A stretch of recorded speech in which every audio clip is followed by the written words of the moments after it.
Sword Oratoria is a spin-off with a different perspective on the same events that transpired in the original anime, called Is It Wrong to Pick Up Girls in a Dungeon? Now I should have reviewed Danmachi first, but I decided that even without some context, this particular show is good enough to stand on its own. Plus, there are more chicks in this version of the story, so Right? I'm more than inclined to give this one a try. Now we find ourselves in the same RPG fantasy game world, with levels, experience, dungeons, minions and boss fights. It was never explained, well, not in the animated version at least, what kind of weird reality is presented in this anime. We know that gods coexist with locals, most of them of Greek and Norse origin, and have given blessings to certain adventurers, creating special guilds called Familia. Danmachi follows the story of Belle Canel, a white-haired, red-eyed adventurer that has sworn fidelity towards Hestia, the lowly goddess with big boobies. Never mind. But instead of a continuation of the story, Sword Oratoria introduces a brand new female protagonist, called Lefia. While Belle was a hardworking, brave badass, Lefia is insecure, weak, and unfocused. I totally messed up my incantation, all because I was too scared of the monster. I am nothing but an utter disgrace to the Loki Familia. There's one thing they got in common though. They both admire Ice, the silent but deadly blonde swordswoman. Now Lefia might admire her a little bit too much for it not to be an actual crush. Lefia, you seem to really admire Eyes, don't you? Yes!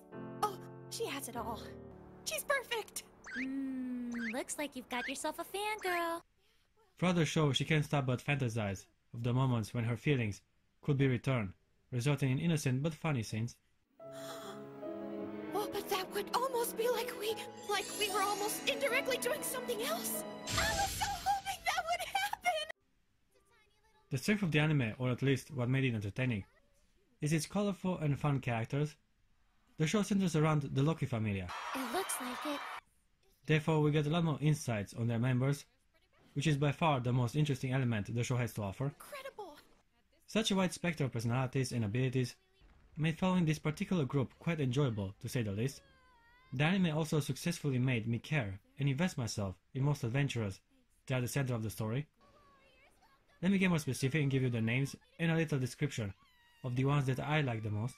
We have twins in this show, and female ones I might add. Strangely enough, as I become more accustomed with the fanservice ecchi genre, I start to notice a lot of twin sisters scattered throughout the anime world. Almost always there's one physical or personality-wise trait that sets them apart. Now hurry up and eat. Although, as you can see, not even binge eating can make everyone grow bigger. What did you just say? Making distinguishing between the two of them painfully easy. Sword Oratoria makes no exception to that rule, as Tione and Tiona act different to their surroundings, have different weapons of choice and fighting style, but what really sets them apart is their bust size.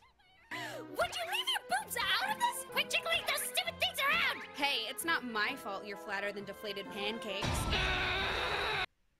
Yes, we cannot have an anime without literally talking about tits, and considering they are also twin sisters, it makes it even more personal when comparing cup sizes. I also like how Tione seems more aggressive and confrontational, while Tiona seems to be calm and friendly, and yet the show does not hold back in emphasizing on their physical differences, as it often uses it for comedic moments, resulting in some pretty funny scenes. The suspect is a woman. Any one of them could have seduced him and made him drop his guard. Was it you? You? Or you? No. Probably not. Lefia, on the other hand, is more of an introvert that doubts herself throughout most of the journey. Having said that, I did enjoy her character as well, for her femininity, innocence, and overall optimism she often brings to the group. You're not tainted, so stop! You are a beautiful person, no matter what any of those idiots try to say.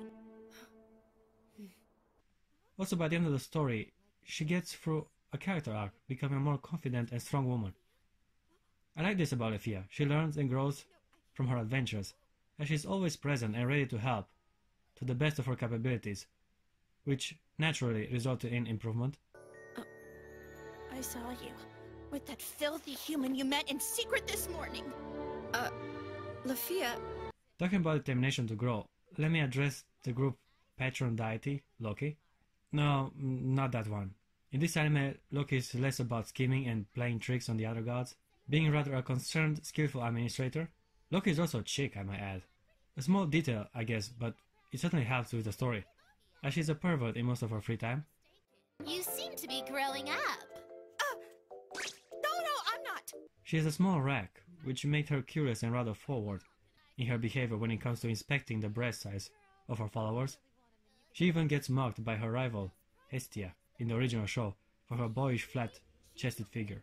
You showed up to the party without any boobs!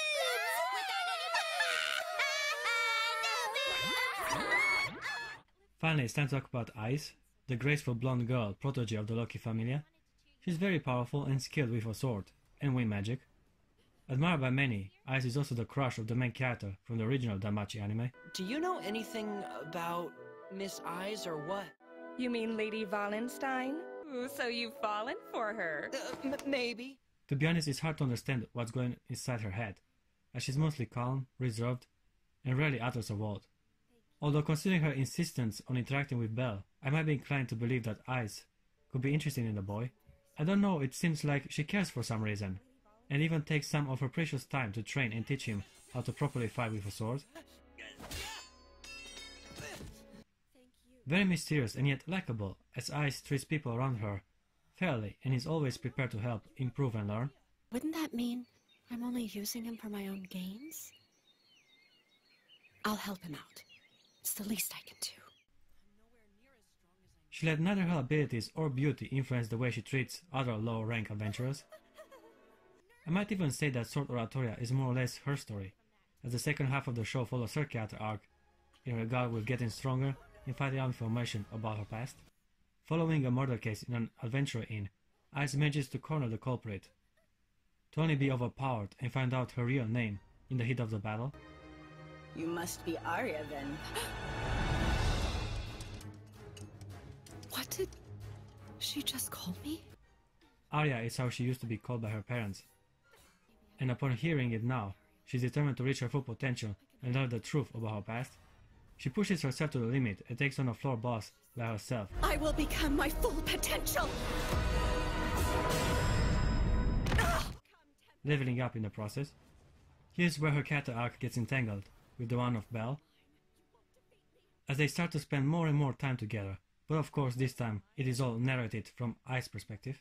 So, were you able to apologize? He ran away from me again. Sorry, it's just that... Before I talk about the story, I want to address the art style and animations. Gotta admit, the show looks very good. You can see that this project has some serious financial backing, as the animations are amazing, and the anime has just enough frames to keep it all moving flawless. It has strong bright colors and great character design. The show has some pretty decent looking adventures, not to mention that the body proportions are realistic. Well, at least compared with the other anime I watch. There are women with big tits in Sword Oratoria too, but they look organic, rather than an ecchi genre silicone implants, to whom I have no amnesty whatsoever. I love anime boobs, fake or real, they are all good. Oopsie, I'm in a hurry. She had such a beautiful bouncy rack! Okay, where was I? Oh yeah, the plot. I'll just come out and say it, the story ain't exactly the strongest element the show has. It feels more or less a side quest running parallel with the more cohesive and well-structured narrative of the original title. It is painfully obvious whenever we have Belle, Canel, join the group for a few missions, that he's the protagonist of the franchise, and right now, instead of a continuation of his journey, we get a different take on his adventures. I thought it was weird how through his bravery, Belle managed to inspire the Loki family. I guess level, skill, and equipment ain't everything. It's more about the strength and willpower to overcome overwhelming challenges, what solidifies an adventurer, a lesson that plays well by the end of the show. Sword Oratoria also goes a little more into details regarding the behind-the-scenes plot that has been present since the first installment. In the original, Freya's running the show behind the scenes, while here we have more people involved, like Uranus and this new female villain that managed to give the Loki family a hard time. She's basically the main antagonist of Ice, and the fact that she even has a connection with her past just adds to the tension of their rivalry. Overall, the show does a good job of further developing previously introduced characters and successfully expands the story of the original anime by giving us a different perspective of the events that transpired, therefore being a welcome addition rather than tacked on filler. The anime also managed to make me care about secondary characters that I've overlooked in the previous title. I give Sword Oratoria a 7.7 out of 10. On its own, it's a decent show, with captivating action and well-developed characters. But as part of the franchise, it's a welcome extension to the story, successfully expanding the lore and even adding interesting elements and characters to an already captivating world. Time for us to get home now, Belle. Our sweet cozy home that we share.